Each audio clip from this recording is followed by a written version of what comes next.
बिस्मिल्लाहिर्रहमानिर्रहीम। 12 जून 2024 को सानिया खानेवाल जो हुआ THQ अस्पताल खानेवाल में कि यहाँ पे 3 कीमती बच्चों की जानें चली गई एक इंजेक्शन लगाने की वजह से। स्टाफ अक्सा जिसने ये मेडिसिन लगाई थी और 13 जून 2024 को स्टाफ अक्सा को गिरफ्तार कर लिया गया इलीगल। उन कीमती जानों का दुख हमें भी है, बहुत दिलखराश वाक़या था जिसको हम नहीं कभी भूल सकते।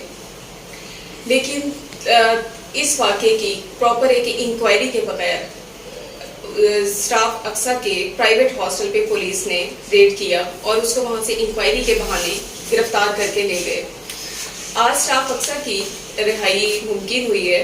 इस सिलसिले में मैं इस रिहाई की जो तमाम एफर्ट्स की है नर्सिंग कम्युनिटी ने, वाइन पंजाब ने, ऑल ओवर पंजाब जो तमाम नर्सिस अपनी बहन अक्सा के लिए खड़ी हुई हैं, उन्होंने एहतजाज किया है, उन्होंने हर मुमकिन एफर्ट की है। हम तहे दिल से उनका शुक्रिया अदा करते हैं। और ये बहुत ही ब्लैक डे था हमारे लिए कि हमारी स्टाफ को इलीगल वहाँ से अरेस्ट किया गया। एक बगैर वारंट उसको गिरफ्तार किया गया, पुलिस की रेड की गई और मतलब फीमेल पुलिस भी साथ उनके नहीं थी, लेडी कांस्टेबल्स के बगैर जेंट्स पुलिस वहाँ पे गई और लड़की को अरेस्ट किया गया। उसके बाद उसको थाने पे मुंतकिल किया गया और हमसे इस बात को खुफिया रखा गया। उस पे जो FIR लगाई गई वो 322 की FIR लगाई गई। ये FIR उस पर नहीं बनती थी किसी भी तरह से।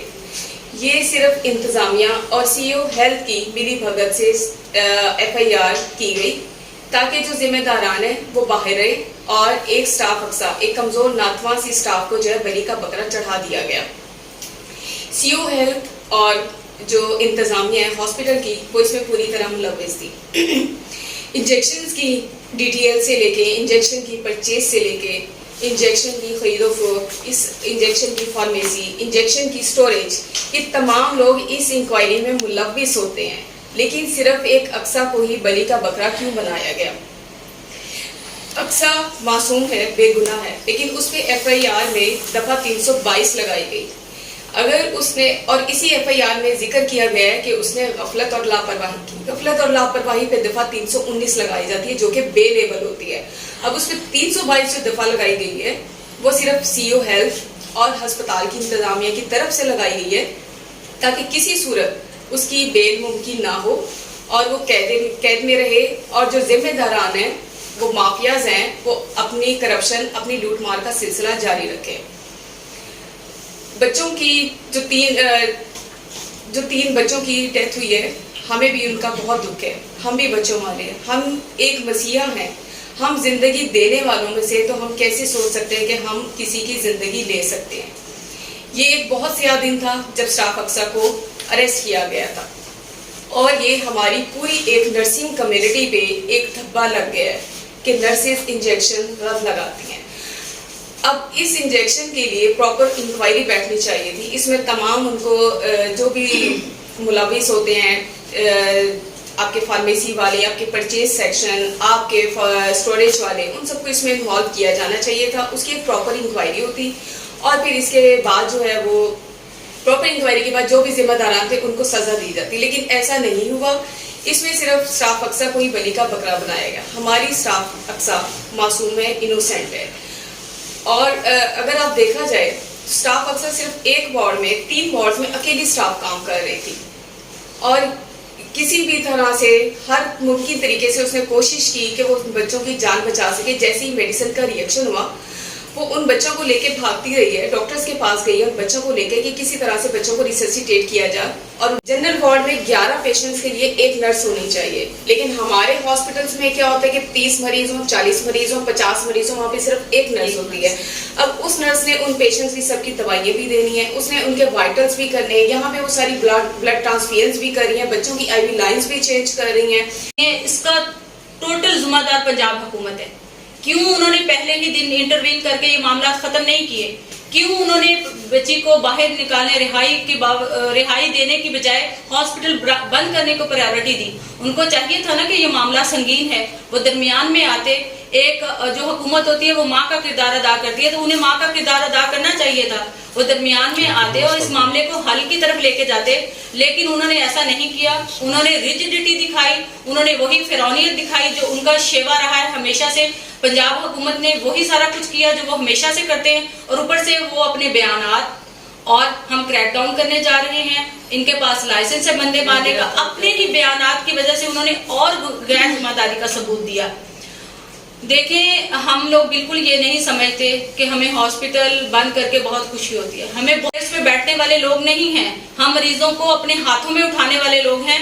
हुकूमत अगर हमारे मुतालबात नहीं मानती, जिम्मेदार फिर भी वही है, और इसका क्लियर कट जो पॉलिसी है वो वाईएनए पंजाब देगी। मैं यहाँ एक बात को क्लियर करना चाहती हूँ कि मेरी नर्सिंग जो स्टडी है उसके अकॉर्डिंग अगर एक पेशेंट को अभी एक एंटीबायोटिक, जैसे अभी ये इंजेक्शन का बार बार जिक्र हुआ जो जिससे इंजेक्शन से डेथ कॉज हुई है, सेफ्ट्रैक्सोन, ये एक एंटीबायोटिक है, तो इससे कभी भी जो है रिपीटिंग डोज में डेथ कॉज नहीं होती। जब मेरी 15 साल सर्विस हो चुकी है, इसमें ऐसा है कि अभी एक पेशेंट को एक एंटीबायोटिक लगा होता है, सेफ्ट्रैक्सोन लगा होता है, उसे दोबारा जब ओटी में, ऑपरेशन थिएटर में किसी सर्जरी के लिए लेके जाया जाता है, वहां से दोबारा हमें एडवाइस मिलती है कि सिस्टर काइंडली इनका जो एंटीबायोटिक है वो रिपीट कर दें। वहां हम 2 ग्राम और 1 ग्राम अकॉर्डिंग टू एडवाइस जो है उसे रिपीट करते हैं। तो इसको रिपीटेड डोज कहा जा सकता है, इसको ओवरडोज नहीं कहा जा सकता। अब एक इसके साथ और कहा जा रहा है कि इसकी डोज की ये कॉज ऑफ डेथ होती है, तो मेरी 15 साल सर्विस में आज तक रिपीटेड डोज मैंने कभी कॉज ऑफ डेथ नहीं देखी। इससे क्या होता है, इससे या तो शुगर का लेवल बॉडी में डिस्टर्ब हो सकता है, या क्या होता है दिल की रफ्तार जो है वो बढ़ सकती है, या इसका टोटल जिम्मेदार पंजाब हुकूमत है। क्यों उन्होंने पहले ही दिन इंटरवीन करके ये मामला खत्म नहीं किए? क्यों उन्होंने बच्ची को बाहर निकालने, रिहाई देने की बजाय हॉस्पिटल बंद करने को प्रायोरिटी दी? उनको चाहिए था ना कि ये मामला संगीन है, वो दरमियान में आते।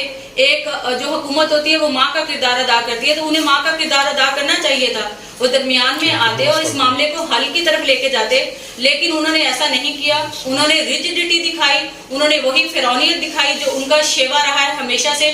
पंजाब हुकूमत ने वही सारा कुछ किया जो वो हमेशा से करते हैं, और ऊपर से वो अपने बयानात, और हम क्रैकडाउन करने जा रहे हैं। इनके पास लाइसेंस है बंदे मारने का, अपने ही बयानात की वजह से उन्होंने और गैर जिम्मेदारी का सबूत दिया। देखें, हम लोग बिल्कुल ये नहीं समझते कि हमें हॉस्पिटल बंद करके बहुत खुशी होती है। हमें क्या होता है कि इससे पेशेंट को हाइपोग्लाइसीमिया या हाइपरग्लाइसीमिया हो सकता है वक्ती तौर पर, जिसको फौरी कवर कर लिया जाता है। ये जो सानिया है जिसको हमने पूरे 10 दिन भुगता है, हमारी नर्स भी उसमें कैद तन्हाई में रही है, और हमारी पूरी कम्युनिटी अपने आप को इनसिक्योर समझती रही है, क्योंकि हमारी नर्सिंग कम्युनिटी के ऊपर ये बहुत बड़ा एक लेबल लग गया है कि इनके इंजेक्शन गलत लगने से किसी की जान जा सकती है। तो हमारे जो हुकूमत वक्त है उनसे मुतालबा फर्स्ट ऑफ ऑल ये है कि जो हमारी बच्ची के ऊपर इन्होंने FIR काटी है उसको खारिज किया जाए, उसको टर्मिनेट किया हुआ है, उसकी टर्मिनेशन को ख़त्म करके उसकी नौकरी को बहाल किया जाए।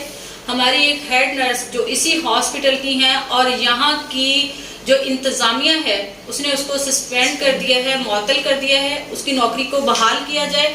इतनी साला सर्विसेज का सिला हमें ये दिया जा रहा है, दिन रात मरीजों की खिदमत करने का सिला हमें ये दिया जा रहा है कि इंतज़ामिया उठ के हमारे खिलाफ खड़ी हुई है। ये इंतज़ामिया के लिए भी बाइसे शर्म है। वही लोग हमें सस्पेंड कर रहे हैं और वही लोग अपनी मदीयत में हमारे खिलाफ FIR कटवा रहे हैं। तो हमारी स्टाफ के खिलाफ FIR खारिज की जाए, उससे टर्मिनेशन से बहाली की तरफ लेके आया जाए, और जो हमारी हेड नर्स सस्पेंड है उसे बहाल किया जाए। दूसरा, नर्सिंग कम्युनिटी के ऊपर ये जो लेबल लगा है उसके लिए कोई क्लियर कट पॉलिसी बनाई जाए, क्योंकि नर्सिस का काम इंजेक्शन देना हमेशा से रहा है और वो इंजेक्शन लगाएंगी। कोई पेशेंट अगर सिक इमरजेंसी में आता है उसको उसकी लाइफ को सिक्योर करने के लिए लाइफ सेविंग ड्रग्स दी जाती हैं। उसके बाद मरीज सरवाइव करता है नहीं करता ये तो उसकी कंडीशन पे डिपेंड होता है। अगर खुदा ना खास्ता पेशेंट को कुछ हो जाता है, लाइफ सेविंग ड्रग्स के बाद भी पेशेंट रेस्क्यू नहीं होता, उसकी डेथ हो जाती है, तो ये तो अटेंडेंट हमेशा समझेंगे, और ऐसे वाकयात पूरे पंजाब में हो रहे हैं। वो हमेशा समझेंगे कि इनको इंजेक्शन लगा है इस वजह से इनकी डेथ हो गई है। दूसरी बात ये है कि हम लोग लाइफ सेव करने वाले हैं, लाइफ किलिंग वाले नहीं हैं। प्लीज कोई इस तरह की पॉलिसी बनाई जाए। अच्छा, ये भी बताइएगा कि 3 बच्चों की डेथ हुई है और इंतज़ामिया की जानिब से ये बताया जा रहा है कि नेग्लिजेंसी जो है वो नर्स की है, डाइल्यूशन का इशू था। तो अगर इंजेक्शन में डाइल्यूशन का इशू था तो उसी वजह से उसे अरेस्ट किया गया था और 10 दिन जो है वो नर्सिस की जानिब से हड़ताल का सिलसिला भी जारी रहा और आज उसे रिहा कर दिया गया है।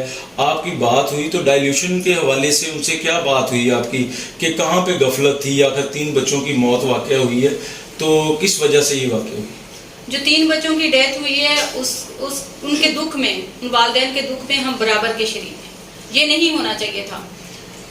जो हमारा शुबा था, जो शुबा है कि पेशेंट को जो मेडिसिन सप्लाई हो रही है, गवर्नमेंट ये जो नारा लगा रही है कि मुफ्त दवाइयाँ फराहम की जा रही हैं, बेसिकली ये 3rd क्लास दवाइयाँ हैं और लोगों की ज़िंदगियों को ये ख़त्म कर रही हैं। हमारा ये शुबा था जस्ट, लेकिन जैसे ही इधर एक रिकॉर्ड रूम है, फार्मेसी का रिकॉर्ड रूम, उसमें इन्होंने आग लगवा दी, सारा रिकॉर्ड जलवा दिया। रातों रात पूरे पंजाब से इन्होंने स्टॉक उठवा लिया और उसको एक जगह, आप लोगों ने सोशल मीडिया पे पिक्स भी देखी होंगी, एक जगह पे उसको जाके दफन करने की भी कोशिश की जा रही है इंजेक्शन को।